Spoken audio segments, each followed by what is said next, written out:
Salam damai, gembala baik dan murah hati, sahabat Oase Rohani Katolik. Apa kabar Anda semua? Semoga semua dalam keadaan sehat, bersemangat, dan penuh kasih sukacita Tuhan hari ini.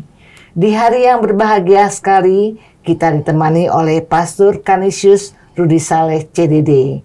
Saya Bernadette Marita akan menemani Pastor Rudi dan Anda semua sampai di penghujung acara nanti. Sekarang marilah kita menyapa salam damai kepada Pastor Rudi yang sudah berada di sini untuk Anda semua. Salam damai, Pastor. Salam damai, salam sehat, penuh sukacita. Ya. Dan juga para sahabat Oase Rohani Katolik yang terkasih dimanapun kalian berada. Salam sehat, salam berjumpa kembali. Salam sehat, Tuhan senantiasa beserta saudara sekalian. Amin. Baiklah sahabat Oase Rohani Katolik, marilah kita awali jumpa kita dengan sebuah doa pembuka dari Pastor Rudi. Baik teman-teman, mari kita bersatu dalam doa. Dalam nama Bapa dan Putra dan Roh Kudus. Amin. Allah Bapa yang Maha Kasih, kami selalu bersukacita dan bersyukur karena boleh memasuki Minggu Advent yang ketiga saat ini. Kehidupan yang boleh kami nikmati hingga sekarang diyakini bahwa itu adalah anugerah dari-Mu.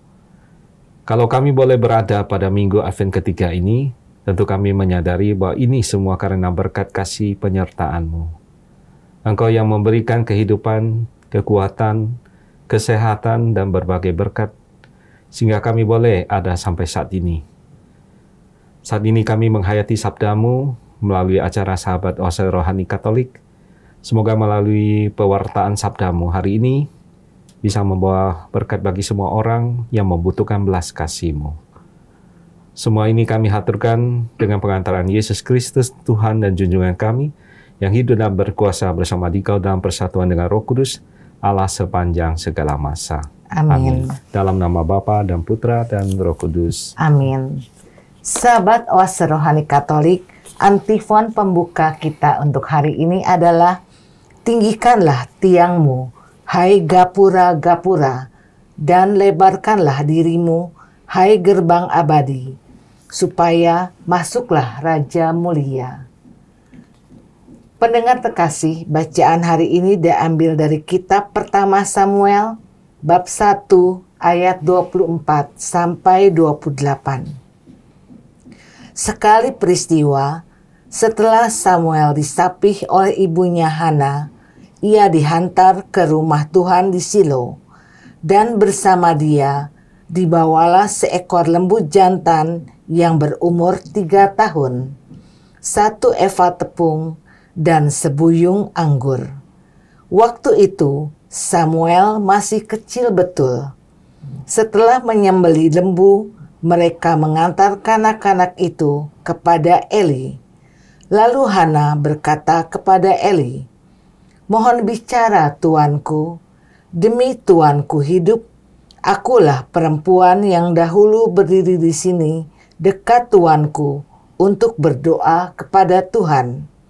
Untuk mendapat anak inilah aku berdoa, dan Tuhan telah memberikan kepadaku apa yang kuminta daripadanya. Maka aku pun menyerahkannya kepada Tuhan. Seumur hidupnya, terserahlah anak ini kepada Tuhan." Lalu sujudlah mereka semua menyembah Tuhan. Demikianlah sabda Tuhan. Syukur kepada Allah. Sahabat Oase Rohani Katolik, marilah kita tanggapi sabda Tuhan dengan mazmur tanggapan.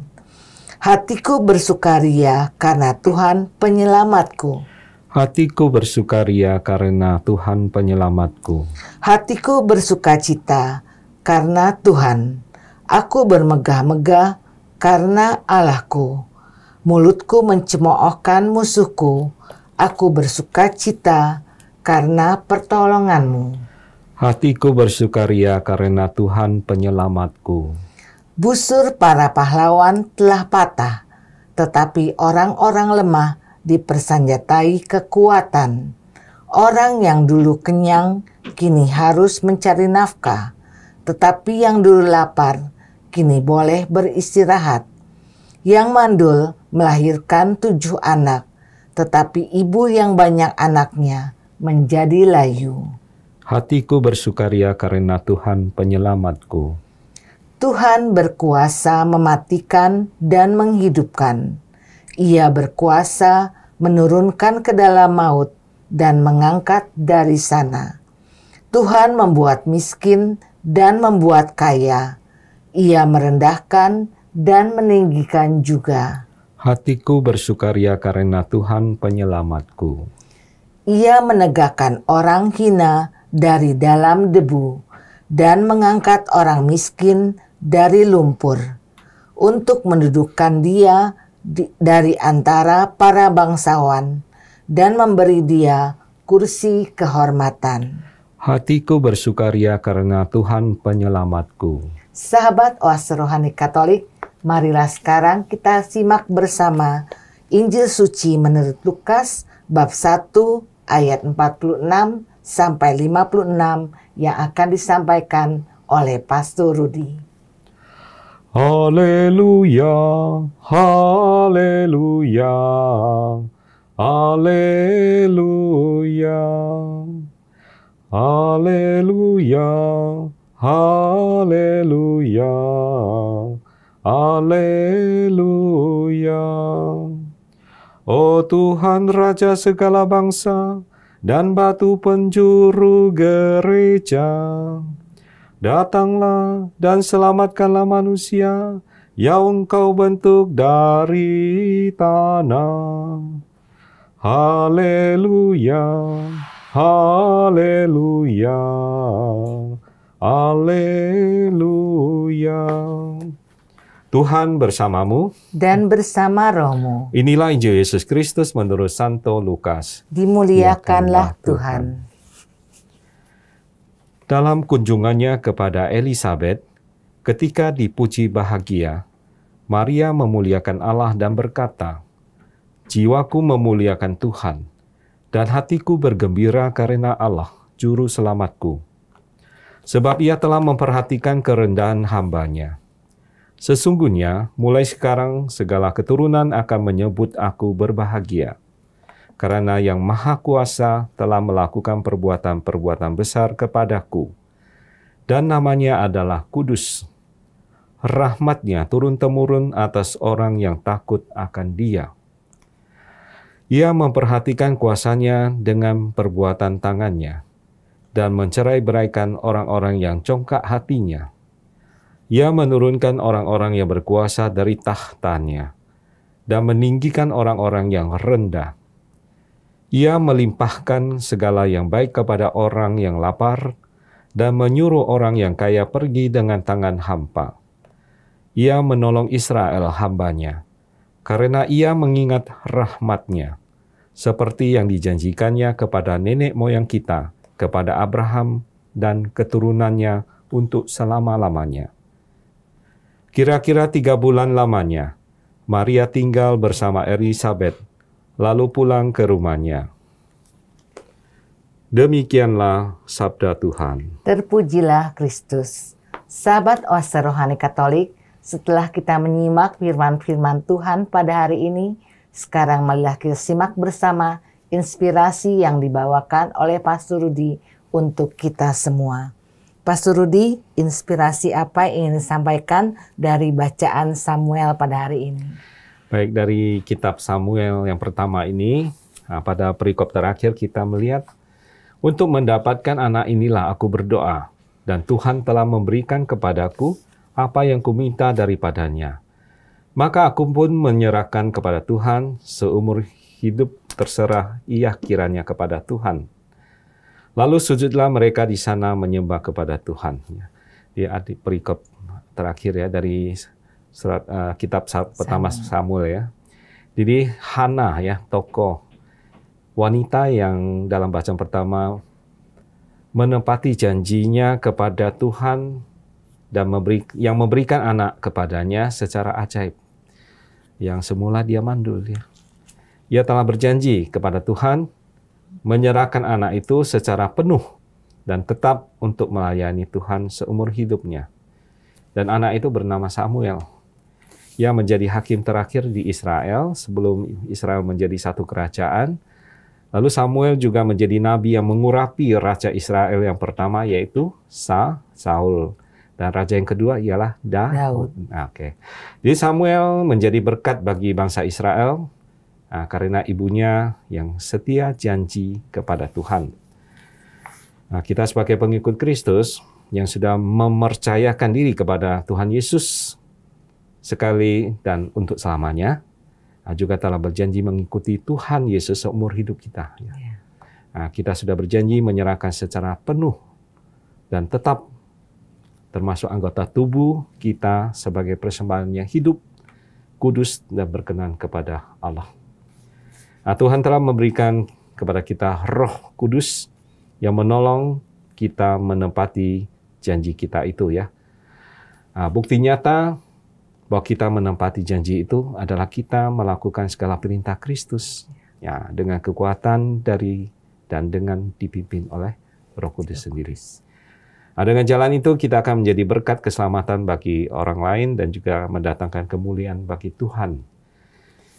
Kalau ada di antara kita yang pada saat ini ya belum atau tidak menepati janji itu, maka sekaranglah waktunya untuk bertobat ya. Kita masih mempunyai kesempatan dan bersungguh-sungguh membaharui janji penyerahan diri kita kepada Tuhan Yesus, terutama di masa Advent ini. Iya.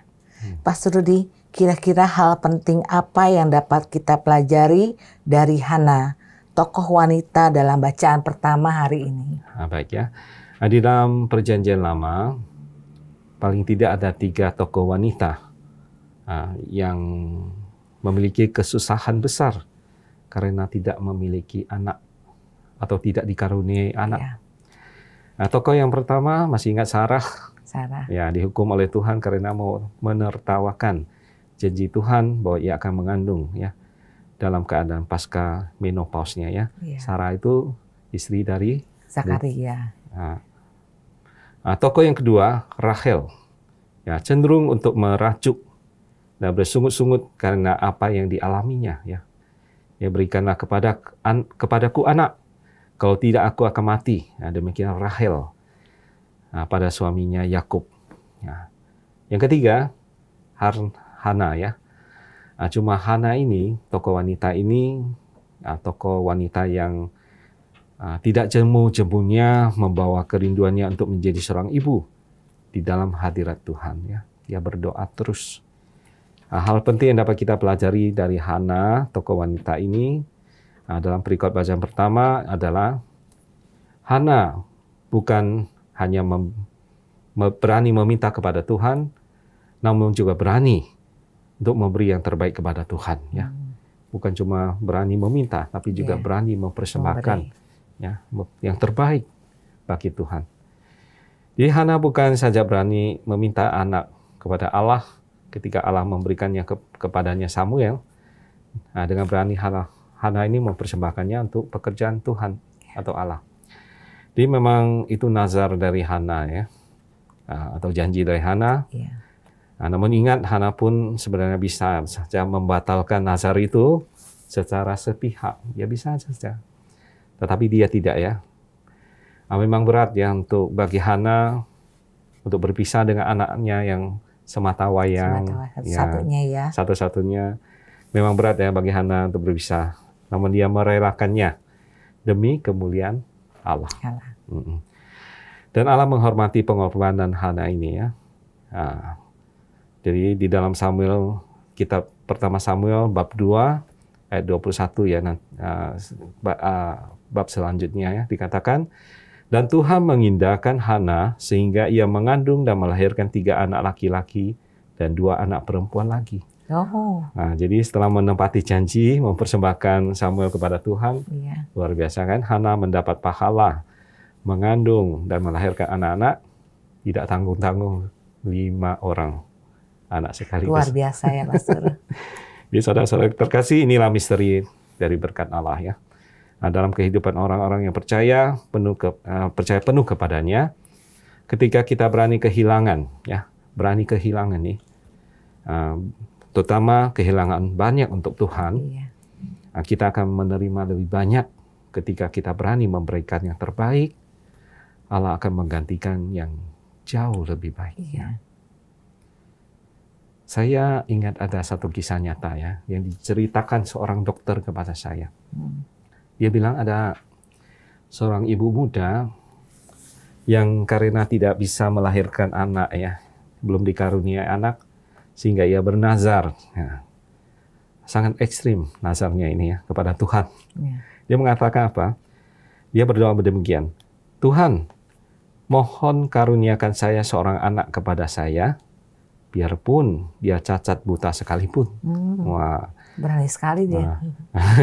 Saya akan merawatnya dengan baik dan setia. Wah, jadi akhirnya nazar si ibu itu dipenuhi Tuhan. Ya, tidak lama kemudian dia mengandung, hamil ya, dan benar melahirkan seorang anak yang cacat buta. Oh, wah.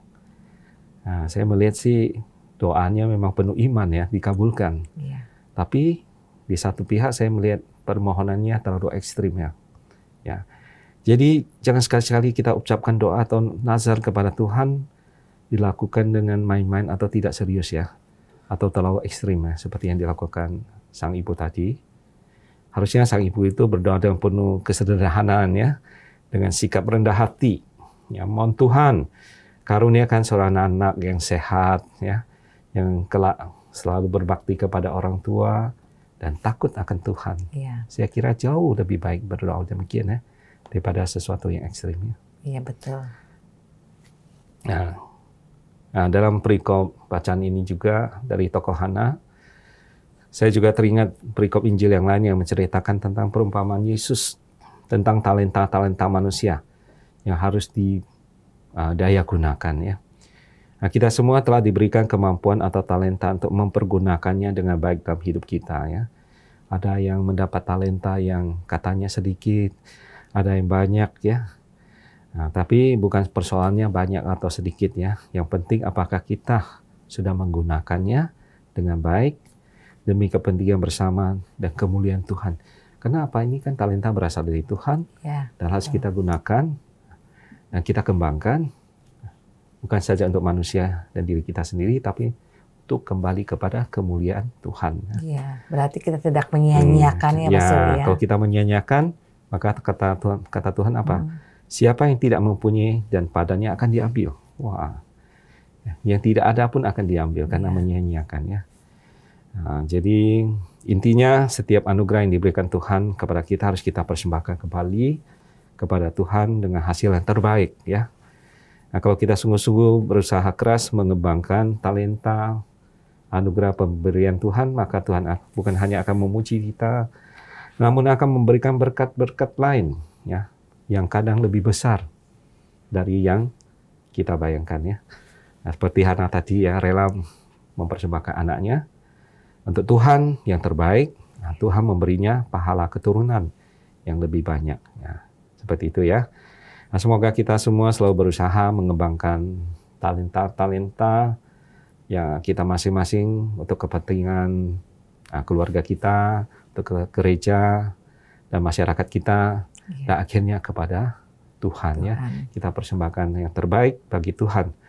Ketika kita sudah melakukan itu semua, kita akan selalu siap kapanpun Tuhan meminta untuk mempertanggungjawabkan talenta yang Tuhan anugerahkan kepada kita. Ya. Terima kasih, Pastor. Pastor, bagaimana perasaan Hana ketika ia ingin mempersembahkan anaknya kepada Tuhan ya, Pastor? Nah, saya kira secara manusiawi pasti dia juga merasa agak sedih ya karena harus berpisah ya dengan anaknya itu ya sepenuhnya untuk pekerjaan Tuhan. Artinya jarang bertemu mungkin ya dengan orang tuanya. Biasanya kalau suatu keluarga yang normal kan anaknya dengan orang tuanya berkumpul bersama. Nah, mungkin dalam hal ini Hana tidak bisa lagi ya dengan leluasa, dengan bebas bersama anaknya lagi. Tapi dia tetap ingat akan janjinya ya. Itu yang menjadi pahala baginya dan juga berkat yang besar baginya. Ya, tetap setia ya kepada nazar yang dipenuhinya ya. Walaupun hatinya sedih tapi dengan ikhlas akhirnya ya.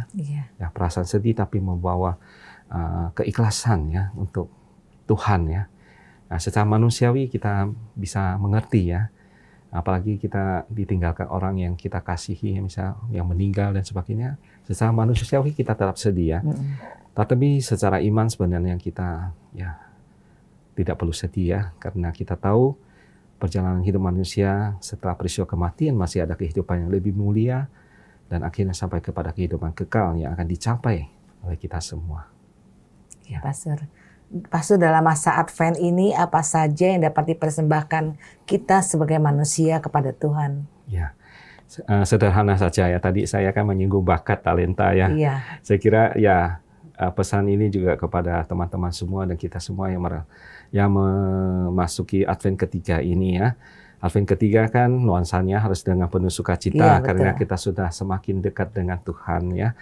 Nah, maka bagaimana kita ya dengan segenap kemampuan kita ya, kita juga berusaha menyenangkan ya saudara-saudara kita, terutama orang tua kita masing-masing ya, orang-orang yang menderita, orang-orang yang perlu kita perhatikan ya di masa Advent ini. Bagaimana kita dengan menyampaikan sukacita Advent ini kepada saudara-saudara kita, terutama kita mulai dulu dari keluarga kita ya, menyenangkan orang tua kan macam-macam ya, ya mengajak orang tua jalan-jalan. Iya, betul. Dan juga memberi hiburan-hiburannya, makan minum bersama dan sebagainya, memberikan sukacita iman lah ya, itu yang paling penting ya kepada orang tua, mengajak mereka untuk berdoa bersama ya, semakin menghayati sabda Tuhan ya dalam keseharian hidupnya. Itu saya kira sudah cukup ya untuk masa Advent ini.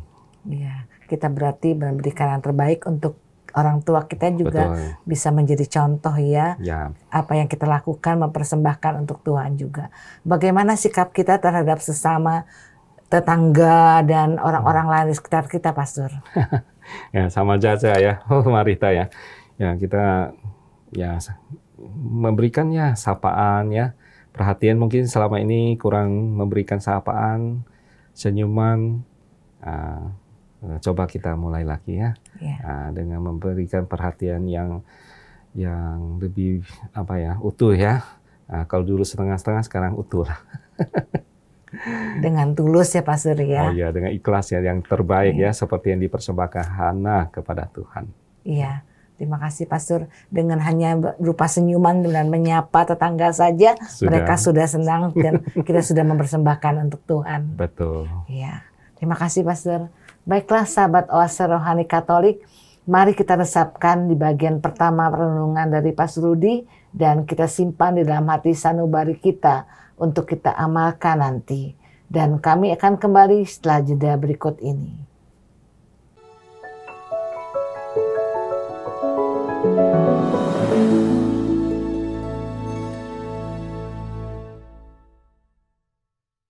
Sahabat Oase Rohani Katolik, kembali Anda menyimak siaran Oase Rohani Katolik hari ini, Pekan Khusus Advent. Dan masih ada bersama Anda, Pastor Canisius Rudi Saleh CDD, dan saya Benedict Marita akan menemani Anda sampai di penghujung acara nanti. Bila Anda ingin bertanya, mengirimkan usul atau saran, silakan Anda kirimkan ke alamat email kami di ork-kaj2021@gmail.com atau dapat Anda kirim WA ke nomor 0881 0251 334438. Baiklah sahabat Oase Rohani Katolik, kita kembali ke Romo Rudi untuk menyimak permenungan di bagian kedua. Pastor Rudi, inspirasi apa yang ingin disampaikan dalam Injil Lukas yang kita dengarkan hari ini? Baik, di dalam Injil hari ini dimunculkan tokoh wanita yang patut kita teladani ya, yaitu Bunda Maria ya. Nah, Bunda Maria mengingatkan kita sosok seorang ibu ya, yang rendah hati dan penuh iman dengan berpasrah kepada kehendak Tuhan ya.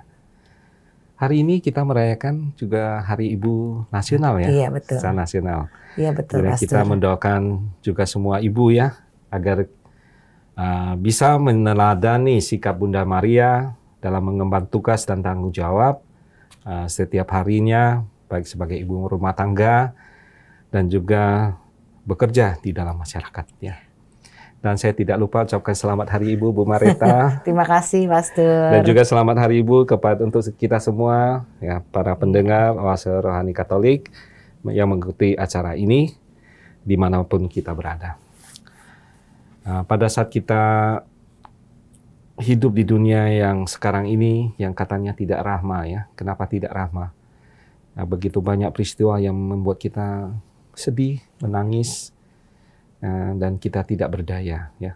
Terkadang orang yang sangat kita harapkan, yang kita kasihi malah meninggalkan kita di saat yang tersulit ini ya. Misalnya kemarin ya, masa pandemi COVID-19 ya, yang membuat banyak sekali ya bencana ya, dan juga peperangan yang melibatkan banyak negara juga di dunia, dan juga bencana alam dan sebagainya. Ya, akibatnya tidak hanya terinfeksi virus ya, yang mengecam keselamatan nyawa, terancam hidupnya, ada yang dampak yang lebih besar pada perlambatan ekonomi global yang membuat banyak orang yang terancam hidupnya ya. Ada yang kehilangan pekerjaan, ada usaha yang mengalami kerugian finansial besar, dan lain-lain. Akibatnya banyak orang yang susah ya mempertahankan hidupnya karena tidak bisa membeli kebutuhan pokok dan sebagainya. Jadi di tengah kekacauan ini kita dapat belajar dari Kidung Maria yang dalam Injil hari ini. Maria bernyanyi sebab ia bersyukur Allah mempercayakan tanggung jawab besar, yaitu mengandung Yesus, sehingga ia disebut berbahagia dari segala keturunan. Apabila kita melihat konteks Maria pada saat ini, ya kita menjadi mengerti ya mengapa Maria ini sangat bergembira. Karena kita melihat zaman dulu ya, ketika Maria hidup pada zaman itu, dia sebenarnya hidup di tengah kolonialisme Romawi, artinya dijajah ya, dan tidak bebas ya. Kehidupan sosialnya juga bukan dari kaum bangsawan, dan dia sendiri secara ekonomi juga sangat lemah ya. Namun Allah telah memilihnya untuk menjadi sarana kehadiran juru selamat di dunia ini, di tengah dunia. Bukankah hal ini sesuatu yang luar biasa ya bagi Maria? Sebelum Allah menyelamatkan dunia ini melalui kehadiran Yesus, kehidupan Maria telah terlebih dahulu diselamatkan oleh Allah. Ya. Dari firman Tuhan hari ini kita dapat merefleksikan bahwa pekerjaan Allah menyelamatkan itu hadir bisa saja siapapun ya, dan dimanapun, tidak peduli status sosial ekonomi dan apa yang dipandang hormat oleh dunia lainnya, Allah pasti menyelamatkan umatnya ya. Allah pasti menyelamatkan umatnya. Karena itu jangan takut, khawatir ya di dalam menjalani masa sulit di tengah perlambatan ekonomi global dan juga masa pandemi yang COVID-19 yang katanya masih ini ya, sudah mulai lagi ya. Mulai lagi. Ya, dan sebagainya. Sebab Allah akan menyelamatkan kita ya. Umatnya yang senantiasa berharap kepadanya ya. Bukankah kita pantas bergembira oleh karenanya? Ya, seperti Maria yang bergembira karena yakin Tuhan akan senantiasa membimbing dan menyelamatkan kita yang berharap kepadanya. Oleh karena itu dalam menghayati Minggu Advent yang ketiga ini, kita diingatkan untuk menghindarkan diri ya dari sikap dan perilaku yang tidak berkenan di hadapan Tuhan. Sebaliknya, mari kita mencontohi sikap hidup Maria yang sungguh-sungguh hidup dalam kekudusan dan takut akan Allah. Kehidupannya difungsikan untuk memuliakan Tuhan ya. Ia memiliki kepekaan mendengarkan suara Tuhan. Jadi memiliki relasi dengan Allah ya, secara vertikal, dan juga memiliki relasi yang harmonis dengan sesama, relasi horizontal ya. Dia peduli ya kepada Elizabeth, saudarinya yang sedang mengandung, yang membutuhkan bantuan ya. Dan sikap yang demikian sepatutnya kita juga implementasikan dalam kehidupan kita dalam menyambut perayaan hari Natal sekaligus menyongsong kedatangan Tuhan Yesus kembali. Sangat menarik tokoh Maria dalam Injil hari ini yang tidak habis-habisnya memberi inspirasi teladan hidup beriman kepada kita semua. Menurut Pastor, teladan apa yang paling menonjol dari Maria dalam perikop Injil Lukas hari ini? Ya, hari ini kita mendengar kisah Bunda Maria yang begitu rendah hati ya. Ia di hadapan Tuhan. Di saat Elizabeth memuji karena ia adalah Bunda Allah dan sangat terberkati antara wanita, bukan kesombongan yang ditunjukkannya sebagai reaksi atau pujian Elizabeth tadi, tapi menyampaikan kidung pujian kepada Tuhan ya. Katanya, jiwaku memuliakan Tuhan dan hatiku bergembira karena Allah juru selamatku, sebab ia telah memperhatikan kerendahan hamba-Nya. Di kidung pujian ini, Maria sungguh percaya Tuhanlah yang merencanakan semua. Nah, Tuhanlah yang menghendaki agar semua itu terjadi padanya. Ya, dia percaya bahwa bukan karena usahanya sendiri, maka Tuhan memilih dia sebagai bunda Tuhan, tetapi Tuhan sendiri yang berinisiatif untuk memilihnya. Ya. Jadi sadar akan kebaikan Tuhan, Maria kembali kepada Tuhan dan memuji kebaikannya. Itulah Bunda Maria ya, seorang yang sangat sederhana, selalu menganggap dirinya lebih tepat menjadi seorang hamba. Ya. Terjadi padaku menurut perkataanmu. Nah, seperti seorang hamba yang hanya tahu bekerja, yang tahu menjalankan perintah Tuhan, dan tidak pernah ngomel dan menolak rencana Tuhan. Ya. Lalu bagaimana dengan kita ya, sikap hidup kita ya? Ketika manusia ini kan dipuji, disanjung karena kesuksesan atau karena kehebatan, pasti di atas awang-awang ya, merasa sangat bangga gitu ya. Apakah kita juga mengikuti sikap Bunda Maria yang selalu rendah hati ya, dan meneruskan pujian orang lain kepada Tuhan yang adalah sumber kesuksesan dan keberhasilan kita? Atau kita hanya bangga dan sangat merasa hebat sampai kita lupa ya, bahwa sesungguhnya Tuhanlah yang selalu bekerja dalam diri kita, Tuhanlah yang memungkinkan keberhasilan itu terjadi ya. Mari kita rendah hati ya, kata kuncinya rendah hati ini. Nah, selalu di hadapan Allah dan sesama ya. Kalau kita alami kesuksesan, angkatlah pujian kepada Tuhan, karena sesungguhnya Tuhanlah yang bekerja bersama kita dalam setiap kegiatan kita ya. Nah, kita usahakan dalam hidup kita supaya hidup sama dengan hidup Bunda Maria ya, yang selalu mengangkat pujian kepada Tuhan, selalu menjadi inspirasi dan teladan hidup kita. Nah, mari kita mohon juga doa dari Bunda Maria ya, supaya senantiasa mendoakan kita dalam menjalankan tugas panggilan kita. Ya, Pastor. Terima kasih, Pastor. Pastor, bagaimana caranya dapat selalu rendah hati dan bersyukur seperti Bunda Maria? Ya. Nah, kita bisa mempelajarinya ya, kerendah hati ini melewat ya setiap peristiwa dalam hidup iman kita ya. Ya, setiap peristiwa hidup ini sangat penting ya. Kita harus peka ya seperti Bunda Maria ini ya. Jadi ada cerita seorang bapak ini ya, seorang aktivis gereja ya. Jadi selalu tampil ya dalam setiap kegiatan ya, apapun selalu tampil bicara ya, karena dia memang seorang yang hebat ya, bisa memimpin, seorang leadership ya. Nah, jadi setiap kegiatan selalu dia ada dan selalu dia tampil, dan orang-orang pun selalu mengandalkan beliau ya. Nah, jadi hebatnya. Yeah. Tapi pada suatu saat, nah, bapak ini mengalami sakit ya, musibah sakit stroke ya.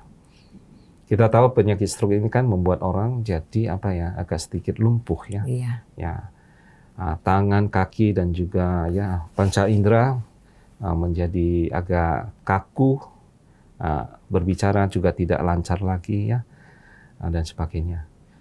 Jadi ketika ada kunjungan dari umat ya kepada bapak yang sakit tadi, bapak ini dengan rendah hati ya, dia mengatakan kepada umat atau saudara-saudara yang mengunjunginya, dia bilang, benar Tuhan mengingatkan saya ya, bahwa saya selama ini mungkin terlalu banyak bicara ya. Tuhan menciptakan saya satu mulut, kita satu mulut, supaya kita itu tidak banyak bicara dan dua telinga untuk sering mendengarkan ya. Nah, jadi bukan hanya berbicara tanpa mendengarkan orang lain. Nah, mungkin selama ini saya kurang ya memperhatikan nasihat orang lain, hanya terfokus kepada diri sendiri ya, dan juga jarang ya mendengarkan orang lain ya, yang memberikan inspirasi dan sebagainya. Sebenarnya banyak sekali hal-hal masukannya baik kepada hidup saya, tetapi saya abaikan.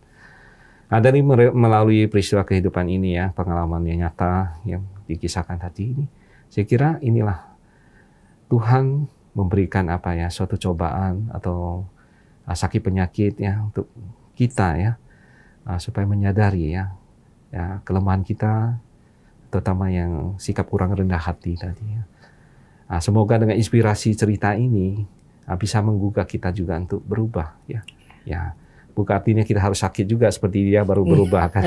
Enggak ya. Dari pengalaman orang lain ya, atau dari pengalaman kita sendiri ya, yang mungkin yang tidak separah dengan Bapak tadi ya, bisa menjadi suatu batu loncatan, ya, kesempatan bagi kita untuk berbalik ya kepada sikap rendah hati tadi. Jadi intinya melalui pengalaman hidup kita sendiri dan belajar dari orang lain, pengalaman hidup orang lain. Gitu ya. Iya, terima kasih Pastor. Kita belajar dari pengalaman hidup orang lain. Pastor, apa yang dapat kita lakukan untuk memperkuat mata iman sehingga dapat terus menyadari kebesaran Tuhan, Pastor? Ya. Saya kira sederhana saja ya. Dengan mata iman kita melihat ya kehidupan kita ini ya. Ya. Ketika bangun dari tidur ya, saya bisa dengan segar ya, bangun dalam keadaan sehat. Saya kira ini kan kebesaran Tuhan untuk saya sendiri ya. Ya. Contohnya banyak orang ya, juga pernah terjadi orang-orang pada sibuk ya. Malam sebelumnya itu memutar waker ya, alarm ya, alarm HP. Besok bangun jam berapa gitu. Tahu-taunya besok nggak bangun lagi. Nah, ini artinya apa? Berarti kurang kehidupan sudah berakhir ya. Iya. Ya. Jadi saya kira tidak semua orang bisa menikmati ya untuk mendengarkan waker di hari berikutnya. Maka saya kira ramah kehidupan ini ya yang paling sederhana, yang peristiwa kehidupan yang kita alami ya. Hidup kan suatu anugerah ya bagi kita. Ya, setiap pagi kita belajar untuk mensyukuri ya dengan mata iman kita bahwa Allah sungguh mengasihi kita ya, memberi rahmat kehidupan lagi kepada saya. Dengan demikian mata iman kita akan semakin terbuka ya, memuji dan memuliakan kebesaran Tuhan ya dalam hidup kita selanjutnya ya. Bukan saja mensyukuri waktu bangun, tapi untuk hal-hal yang lain juga kita selalu bersyukur ya. Dari hal kecil ini kita sudah belajar, wah Tuhan memperhatikan saya. Apalagi pekerjaan-pekerjaan besar yang saya hadapi nanti. Begitu ya. Iya, terima kasih Pastor. Pastor, apakah kesimpulan dari bacaan pertama dan bacaan Injil hari ini untuk menjadi bekal sahabat Oase Rohani Katolik? Baik ya. Kita melihat dalam tokoh wanita Hana tadi ya, dalam kitab pertama Samuel, menurut Hana, anak adalah harta yang sangat berharga ya. Makanya dia meminta terus kepada Tuhan. Begitu banyak pasangan suami istri pada zaman sekarang ini juga mendambakan ya, anak hadir dan melakukan segala upaya untuk mendapatkan keturunan ya. Akhirnya melihat banyak pasutri yang tidak punya anak. Latar belakang persembahan anak dalam bacaan pertama adalah pengharapan Hana yang mandul ya supaya dikaruniai keturunan. Ia berdoa tak kunjung putus asa dengan kesedihan seorang wanita yang terluka karena kemandulan dan juga dihina ya pada saat itu. Dan doanya dikabulkan Allah dan lahirlah Samuel dari rahimnya ya. Dalam situasi ini sangat mungkin orang tua tidak akan mau melepaskan dan terpisah dari anak mereka yang didapat dengan susah payah kan. Ya. Tidak demikian dengan Hana ya.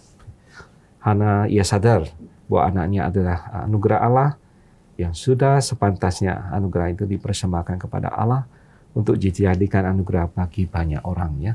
Dipersembahkan Allah itu bukan berarti sia-sia begitu ya, tapi dari persembahan itu akan memberi berkat ya, anugerah bagi orang lain juga ya melalui tangan Allah ya. Dan pahala yang diterima Hana juga kita lihat banyak sekali keturunannya yang dapatkan lagi ya. Setelah melahirkan Hana melahirkan Samuel dipersembahkan, lahirlah 5 anak berikutnya ya. Kemudian untuk Injil hari ini, Injil Lukas, kesadaran yang sama ditampilkan oleh Maria melalui kidungnya yang indah ya. Lagu pujian Maria dikenal dengan istilah Magnificat ya. Suatu istilah bahasa Latin yang berarti memuliakan ya. Sebagaimana yang nampak dalam Injil hari ini, bagi Maria apa yang dialami bukan sebuah anugerah untuk diri sendiri. Ia menyadari bahwa melalui putra yang dikandungnya, seluruh dunia akan memperoleh kelimpahan ilahi ya. Dan anak adalah anugerah, tapi bukan hanya untuk dimiliki orang tuanya sendiri. melainkan untuk dipersembahkan agar menjadi berkat bagi seluruh dunia. Sikap ini sama dengan Hana juga ya, Bunda Maria. Dalam setiap segi kehidupan kiranya kita mampu menyaksikan segala perbuatan-perbuatan besar yang telah Tuhan kerjakan di sepanjang tahun ini, 2023 di penghujung tahun ini ya. Alangkah baiknya kita juga mampu untuk memuliakan Tuhan ya, baik secara verbal non verbal sebagaimana yang dilakukan Maria ya dalam kehidupannya ya. Akhirnya ya kita sungguh-sungguh ya bisa menjadi terang ya dalam kehidupan kita bagi sesama, bagi kemuliaan Tuhan ya. Dan akhirnya saya mengucapkan selamat merayakan Minggu Advent ketiga ini dan juga selamat merayakan Natal nanti. Amin. Ya, terima kasih Pastor. Baiklah sahabat Oase Rohani Katolik, dengan demikian usailah jumpa kita hari ini dalam siaran Oase Rohani Katolik. Maka Pastor Canisius Rudi Saleh CDD dan saya Bernadette Marita undur pamit dari ruang dengar Anda. Kami mengucapkan salam damai, tetap semangat dan tersenyum. Kita tutup jumpa kita dengan doa penutup melalui Pastor Rudi. Baik teman-teman, mari kita bersatu dalam doa. Dalam nama Bapa dan Putra dan Roh Kudus. Amin. Amin. Allah Bapa yang Maha Baik, kami kembali bersyukur kepadamu atas segala penyertaan bimbinganmu di dalam menghayati sabdamu melalui acara Sahabat Oase Rohani Katolik. Engkau adalah sumber segala penghiburan. Ajarilah kami untuk mampu menerima hidup ini sebagai anugerah, yang bukan hanya untuk dinikmati sendiri, melainkan kami persembahkan kepadamu untuk kemuliaan-Mu dan kebaikan sesamaku. Engkau mempercayakan kepada kami masing-masing tanggung jawab untuk kami lakukan demi kemuliaan nama-Mu. Dan dengan rendah hati kami mohon semoga Engkau sendiri yang memimpin dan mengarahkan hati serta pikiran kami dalam melaksanakan tugas kami setiap hari, sehingga kami pun dapat bersama Bunda Maria memuji dan memuliakan nama-Mu. Sebab Engkaulah Tuhan dan pengantara kami yang hidup dan berkuasa bersama Dikau dalam persatuan dengan Roh Kudus, Allah sepanjang segala masa. Amin. Tuhan bersamamu dan bersama rohmu. Semoga saudara-saudari sekalian, keluarga kita semua, orang-orang yang kita doakan, mereka yang sakit dan menderita, seluruh tugas belajar, pekerjaan, usaha, serta karya pelayanan kita senantiasa dilindungi, dibimbing dan diberkati oleh Allah yang Maha Kuasa, Bapa dan Putra dan Roh Kudus. Amin. Terima kasih Pastor. Baiklah sahabat Oase Rohani Katolik, sampai jumpa lagi di siaran Oase Rohani Katolik berikutnya. Tuhan memberkati.